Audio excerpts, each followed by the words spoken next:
Good morning friends, आप सभी का बहुत बहुत स्वागत है हमारे यूट्यूब चैनल एजुकेशन कैंप में। आज हम देखेंगे इस वीडियो का part 435 plus GK for all competitive exam with details for TET, super TET, railway, SSC and police exam. ठीक है, और ये आने वाले परीक्षाओं के लिए बहुत ही महत्वपूर्ण है और मैंने आपके लिए बहुत ही सेलेक्टेड प्रश्न लिए हैं। पिछले वीडियो में हम लोगों ने साइंस को कवर किया, इसमें हम संविधान के महत्वपूर्ण प्रश्नों को देखेंगे। तो चलिए सबसे पहले हम बात कर लेते हैं अपना।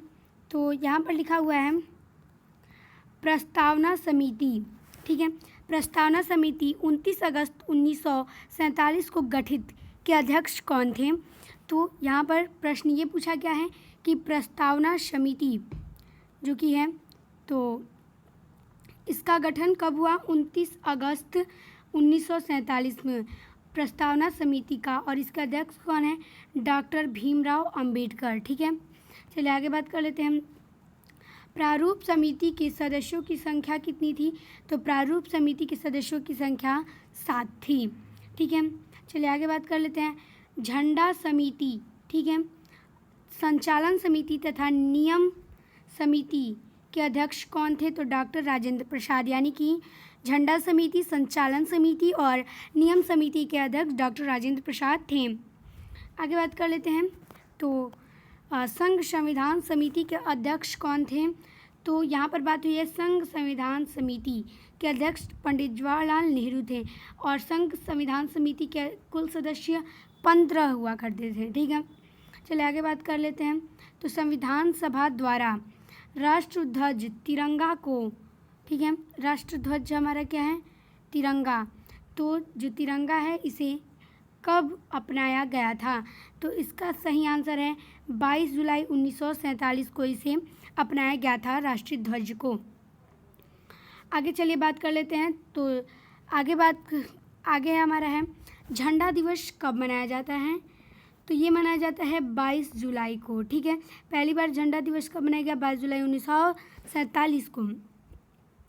चलिए आगे बात करेंगे। संविधान सभा द्वारा भारतीय संविधान को अपनाया या फिर अंगीकृत किया गया, तो कब किया गया? भारतीय संविधान द्वारा संविधान सभा द्वारा भारतीय संविधान को कब अपनाया गया?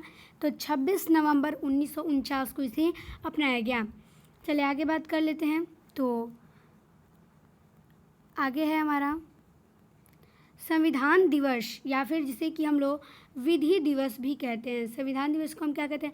विधि दिवस। कब मनाया जाता है? तो 26 नवंबर को हम लोग मनाते हैं। आगे बात कर लेते हैं। तो यह संविधान सभा द्वारा राष्ट्रगान के रूप में जन गण मन को कब स्वीकार किया गया था? तो 24 जनवरी 1950 को हमारे राष्ट्रगान जन गण मन को स्वीकार किया गया था। चलिए हम लोग आगे बात कर लेते हैं। तो संविधान सभा द्वारा राष्ट्रगीत के रूप में वंदे मातरम को कब स्वीकार किया गया? तो 26 जनवरी 1950 को। ठीक है, अभी मैंने आपको बताया कि राष्ट्रगान को कब स्वीकार किया गया जनगण मन को? तो 24 जनवरी 1950 को, और इसके 2 दिन बाद वंदे मातरम को भी स्वीकार कर लिया गया था। आगे बात करेंगे। संविधान का नामकरण भारत के संविधान के किस रूप में किया गया है? यानी तो इसे किया गया है अनुच्छेद 393 में। ठीक है, चलिए आगे बढ़ते हैं। तो भारतीय संविधान के जनक, यहाँ बात की गई है जनक, तो इसके जनक कौन है? डॉक्टर भीमराव अंबेडकर। ठीक है, वर्तमान में अनुच्छेदों की संख्या कितनी है? तो 495 से अधिक, यानी 495 से अधिक वर्तमान में अनुच्छेद हैं। और अगर अनुसूची पूछता है वर्तमान में तो वो है 12, और कुल भाग कितने हैं? तो वो हैं 25 भाग। ठीक है, चलिए हम लोग आगे बढ़ते हैं। प्रथम राजभाषा आयोग का गठन कब हुआ? तो ये हुआ था 1955 में प्रथम राजभाषा आयोग का गठन। आगे चलिए बात करते हैं। तो मूल कर्तव्य लिया गया है, तो आपको बताना है मूल कर्तव्य कहाँ से लिया गया है? तो सोवियत संघ से मूल कर्तव्य लिए गए हैं। शिक्षा को राज्य सूची से समवर्ती सूची में स्थानांतरित किया गया है, तो किस संविधान संशोधन द्वारा इसे शिक्षा को राज्य सूची से समवर्ती सूची में डाला गया है? तो 42वां संविधान संशोधन जो कि 1976 में हुआ था, उसके द्वारा ये कार्य किया गया है। चलिए आगे बात कर लेते हैं। एकल नागरिकता किससे प्रभावित है? तो ब्रिटेन से। एकल नागरिकता किससे प्रभावित है? ब्रिटेन से। ये प्रश्न आपकी परीक्षा के लिए बहुत ही महत्वपूर्ण हो सकता है। चलिए आगे बात कर लेते हैं। भारतीय नागरिकता प्राप्त, ठीक है, भारतीय नागरिकता प्राप्त कैसे की जा सकती है? तो भारतीय नागरिकता जन्म से प्राप्त की जा सकती है, ठीक है, और वंश परंपरा से, यानी अगर आप भारत में के किसी व्यक्ति के आप वंश में आते हैं तो आपको भारत की नागरिकता मिल जाएगी। पंजीकरण से और देशीकरण से तथा भूमि के अर्जन से आपको ये नागरिकता भारत की मिलेगी। चलिए आगे बात कर लेते हैं। मौलिक अधिकार, मौलिक अधिकार संविधान के किस भाग में वर्णित है? तो मौलिक अधिकार भाग 3 में, जो कि अनुच्छेद 12 से 35 के बीच में वर्णित है मौलिक अधिकार, ठीक है। चलिए आगे बात कर लेते हैं। ये प्रश्न आपकी परीक्षा के लिए बहुत ही महत्वपूर्ण है, जो मैं अब बताने जा रहा हूँ। देखिए, भारत का मैग्ना कार्टा यानी अधिकार पत्र किसे कहा जाता है? तो भाग 3 को भारत का मैग्ना कार्टा कहा जाता है। देखिए, अगला बात करेंगे अस्पृश्यता का अंत किस अनुच्छेद को कहते हैं? तो अनुच्छेद 17 को अस्पृश्यता का अंत कहा जाता है, ठीक है। प्रेस की स्वतंत्रता क्या है? प्रेस की स्वतंत्रता तथा बोलने की स्वतंत्रता किस अनुच्छेद में वर्णित है? तो यह है अनुच्छेद 19 के 1 में, यानी 19 अनुच्छेद जो है उसके फर्स्ट की क में यह वर्णित है, ठीक है। चलिए आगे बात कर लेते हैं। प्राण एवं दैहिक स्वतंत्रता का संरक्षण वर्णित किस अनुच्छेद में है? तो यह है अनुच्छेद 21 में। प्राण एवं दैहिक स्वतंत्रता का संरक्षण अनुच्छेद 21 में वर्णित है।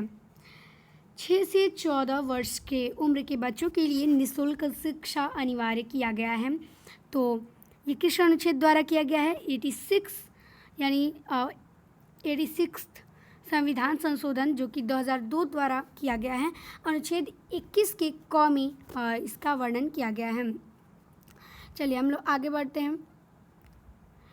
तो चलिए आगे बढ़े हैं तो बात करेंगे 86 यानी कि 86 संशोधन द्वारा प्रभावित शिक्षा का अधिकार लागू कब हुआ था? तो 1 अप्रैल 2010 को।